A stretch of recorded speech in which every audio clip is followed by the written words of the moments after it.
Hello students, Krishna institute of law में आपका स्वागत है।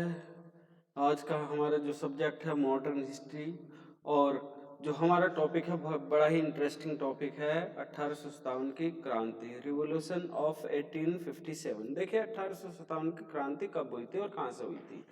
10 मई 1857 को जो मेरठ की छावनी थी, मेरठ में स्थित छावनी थी 20 NI और 3LC की पैदल सैन्य टुकड़ी ने चर्बी वाले जो कारतूस थे उनको प्रयोग करने से इनकार कर क्या कर दिया, विद्रोह कर दिया तथा अपने अधिकारियों की हत्या कर दी और क्या किया, दिल्ली की ओर रवाना हो गए। 11 मई को प्रातः विद्रोहियों ने दिल्ली पर अधिकार कर जो हमारे मुगल बादशाह थे बहादुर शाह जफर को फिर से भारत का सम्राट घोषित कर दिया। दिल्ली का जो विजय का समाचार समूचे देश में फैल गया। देखते देखते ही विद्रोहियों ने अपनी चपेट में कानपुर, बरेली, लखनऊ, जगदीशपुर, झांसी, अलीगढ़, इलाहाबाद, ग्वालियर आदि जो है ना स्थानों को अपनी चपेट में ले लिया विद्रोहियों ने, यानी कि क्रांतिकारियों ने। अच्छा, उस समय जो कानपुर का जो नेता था, जो विद्रोहियों का क्रांतिकारियों का जो नेता था या उनकी अगुवाई कर रहा था, वो नाना साहब था। बरेली का था खान बहादुर, लखनऊ का बेगम हजरत महल, जगदीशपुर के कुंवर सिंह और अमर सिंह थे, झांसी की रानी लक्ष्मीबाई थी, अलीगढ़ का जफर बख्त था और इलाहाबाद का लियाकत अली, और ग्वालियर में तात्या टोपे इनका क्रांतिकारियों की अगुवाई कर रहे थे। अच्छा, अब देखिए आगे कारण क्या थे 1857 की क्रांति का कारण, कॉजेज ऑफ द 1857 रिवॉल्यूशन। 1857 की क्रांति के कारण, तो क्रांति के कारण जो पहला है वो राजनीतिक कारण, हम पॉलिटिकल रीजन जाने तो सबसे पहला कारण था लॉर्ड डलहौजी की हड़प नीति। देखिए जो लॉर्ड डलहौजी थे उन्होंने अपने व्यक्तिगत नीति द्वारा जैतपुर, संभलपुर, झांसी, नागपुर आदि राज्यों को ब्रिटिश साम्राज्य में विलय कर लिया था, मिला लिया था, ये इनके हड़प लिए थे इनको। तो इससे क्या हुआ, जनता में रोष उत्पन्न हो गया, ठीक है ना। फिर था कुशासन के आधार पर अवध पर आक्रमण, attack on Awadh on grounds of misrules, ठीक है ना।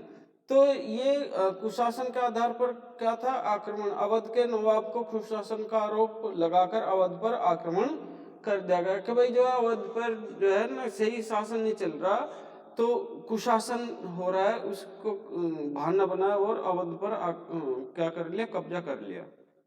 आगे फिर राजाओं के पेंशन एंड पदों की समाप्ति। जो राजा थे उस समय पे, evolution of pension and post of Kings, जो राजा थे उस समय पे उनको क्या था, राजा तो रहे नहीं थे, उनको पेंशन और पद दे दिए गए थे। अच्छा, अब राजाओं को जो पेंशन और पद की समाप्ति कर दी गई, तो इससे जनता में रोष, जो हमारे राजा हैं उनकी पेंशन बंद कर दी जाए, उनके पद समाप्त कर दिए जाए, तो क्या होगा, रोष उत्पन्न होगा, तो जनता में रोष उत्पन्न था।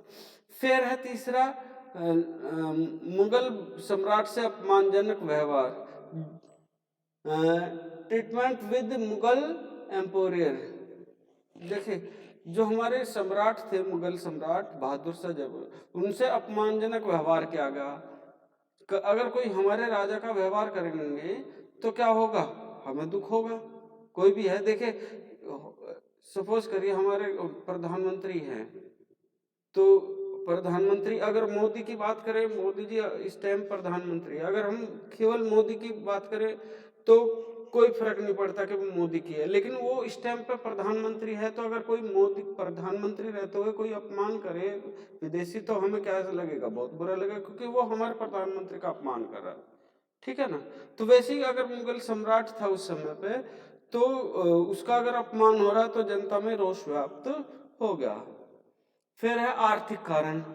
देखिए इकोनॉमिक्स रीजन भी थे किसका, रिवॉल्यूशन होने का, है ना, क्रांति होने का। भारत से धन का निष्कासन, एक्सपोलेशन ऑफ मनी फ्रॉम इंडिया। देखिए भारत से जो धन था वो क्या हो रहा था, बाहर जा रहा था, विदेशों में जा रहा था, है ना।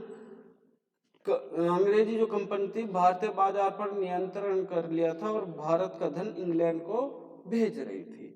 इससे क्या हुआ कि जब हमारा देश का धन बाहर जा रहा है, देख रहे लोग, तो क्या होगा, उनमें रोष उत्पन्न हो गया, यार पैसा हमारा सारा विदेशों में चला जाएगा, हमारा सारा धन, हमारे सोना चांदी सब कुछ हमारा अगर विदेशों में चले तो हमारे पास क्या रहेगा। तो इससे भी रोष उत्पन्न हो गया है। भारत के हस्तशिल्प और कुटीर उद्योगों का विनाश, जो भारत के हस्तशिल्प और कुटीर उद्योग थे उनका विनाश कर दिया गया, है ना। लोग बाग जो है ना बेरोजगार कर दिए गए थे, हमारे छोटे छोटे कुटीर उद्योग जो थे वो नष्ट कर दिए गए, है ना।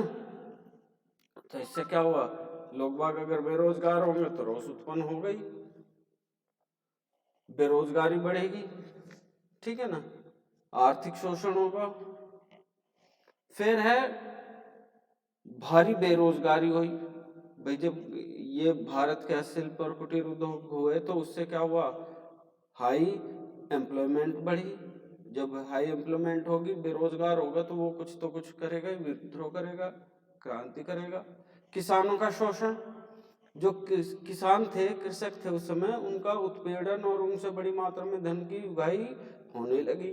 ऐसे कारण थे जिन्होंने असंतोष दिया, परिणाम स्वरूप विद्रोह की भूमिका उत्पन्न होगी। नेक्स्ट है धार्मिक कारण, रिलीजियस रीजन। देखिए, ईसाई धर्म के प्रचार को कंपनी द्वारा प्रोत्साहन दिया गया, पहला कारण है, जो promotion of Christianity by the company. देखिए, क्रिश्चियनिस्ट वालों ने, जो ईसाई धर्म के मानने वाले थे, उन्होंने कंपनी द्वारा ये प्रचार किया कि भाई ईसाई धर्म ज़्यादा अच्छा है, मुस्लिम धर्म और हिंदू धर्म अच्छा नहीं है। तो जब हम हमारे धर्मों पर कोई आघात करता है तो लोगों की भावनाएं जो है ना आघात होती है और वो क्रांति करते हैं। फिर हिंदू और मुस्लिम धर्मों के प्रति अंग्रेजों का तिरस्कारपूर्ण रवैया। देखिए, जो हिंदू और मुस्लिम धर्म थे, ईसाइयों ने ये कहा कि भाई ईसाई धर्म बहुत बढ़िया है, हिंदू और मुस्लिम धर्म बहुत बेकार है ना। तो इससे क्या हुआ, इससे लोगों में रोष उत्पन्न हो गया। फिर था आपका तात्कालिक कारण, जैसे कि मैंने स्टार्टिंग में बताया था कि वो तात्कालिक कारक थे कि जो तुरंत मतलब रोष तो इन कारणों से हो गया था, हैं, राजनीतिक कारण थे, आर्थिक कारण थे, धार्मिक कारण थे, ये हमारे माइंड में भरे पड़े थे। लेकिन जो गुस्सा फूटा वो किसको लेकर फूटा था, वो फूटा था चर्बी लगे कारतूसों का प्रयोग, कि जो चर्बी लगे कारतूस थे वो गाय और सुअर की चर्बी से बने हुए थे। सुअर की जो चर्बी थी वो मुसलमानों के लिए मुंह में देना पाप माना जाता, और गाय की जो चर्बी है वो हिंदू लोग जो है, क्योंकि गाय को माता का रूप मानते हैं, और तो वो उसको मुंह में देना पसंद नहीं करते। तो इससे लोगों में रोष व्याप्त हो गया, जिससे उस समय हमारे जो सैनिक थे उन्होंने विद्रोह कर दिया। फिर है अंग्रेजी भेदभाव के विरुद्ध असंतोष। जो अंग्रेज थे वो उन्होंने पदों में जो है भेदभाव किया, उस कुछ वर्गों में जो है असंतोष फैल गया इससे, क्योंकि जो अंग्रेज थे वे अंग्रेज तो ऊंचे पद पर चले जाते थे, लेकिन जो हिंदुस्तानी था उनको ऊंचे पदों पर नहीं बैठाया जाता था। नेक्स्ट है आपका 1857 की क्रांति के असफलता के कारण। देखिए, एकता की कमी, लैक ऑफ यूनिटी, संगठन और साधनों की कमी थी। सबसे बड़ा कारण था कि हमारे में एकता की कमी नहीं थी, लैक ऑफ यूनिटी थी, कोई एकता नहीं थी। संगठनों और साधनों की कमी थी, ना हमारे पास कोई संगठन था, ना ही हमारे पास कोई ऐसे साधन थे जिससे हम क्या करें कि ये हमारी जो 1857 की क्रांति है इसको बढ़ावा मिल सके। ना कोई सुनियोजित योजना ही थी, मतलब ना नॉन वेल प्लांटेड प्लान, मतलब कोई भी ऐसा प्लान नहीं था कि जो हमने सुनियोजित यूज बनाया हो कि भाई हाँ हमें क्रांति करनी है। फिर है नेताओं की कमी, कोई भी हमारे पास ऐसा नेता नहीं था जिससे हम क्या करें कि वो हमारा अगुवाई कर सके, इस क्रांति को बढ़ावा दे सके। थैंक यू, आज इतना ही, धन्यवाद।